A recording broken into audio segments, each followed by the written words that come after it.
a company is just a name. What really matters is the grouping of the people you have underneath that name.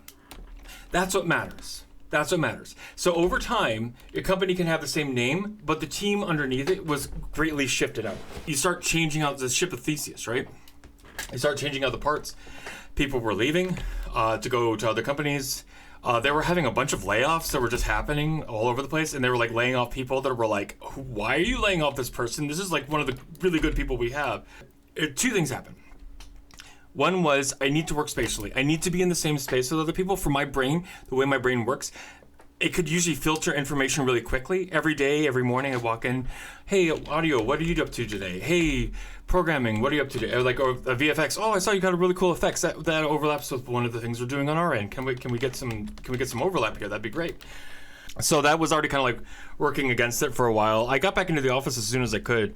But the thing that killed it at the end was like, I had like on my hand, like I had like, okay, if these people are gone, I'm gone. Because like this is no longer who I want, the company I want to work for anymore. This is no longer that. I was really in misalignment with what the new leads came in that were leading the company were trying to do. I'm not going to like name names or something, but like I'm just, everything was grinding against in the wrong way. And I was just kind of getting to the point where like, I think it's time for me to leave. So, and then around that time, is when I got my autism diagnosis and my ADHD diagnosis. ADHD first, then a few months later, I got my autism diagnosis. Like, that's when I went to work from home. That's when I started Automate Games. That's when I started working on ITSY, and that's why ITSY is about working through burnout and autism burnout. ITSY is that, like, Sisyphean climb up the water spout, right? And that's kind of how I felt at the time. So, and honestly, that whole first time at home was like just learning how to unmask at home and find my comfortable floor. Even when it came to streaming, I was very cognizant about what kind of person I show up as, because you have to mask no matter what when you're dealing with people. It's just the way it is.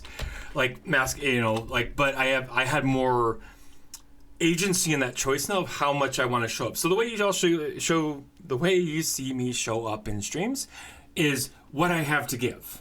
Right? Because I wanted streaming game dev at this point to be something I could do on the long haul, but I knew that if I was trying to show up as somebody that I couldn't every day, so that was actually really good for me to help find out what my emotional base was, my social base was. But yeah, it was a big change in studio structure. It was disagreements about how things are going. It's kind of finding out reasons why I was burning out myself that I couldn't really answer before. So there's a lot of different things that were kind of hitting at once. I think ultimately I made, like, studio money is fantastic. There's a reason why. It pays really well. But there's a reason why it pays really well.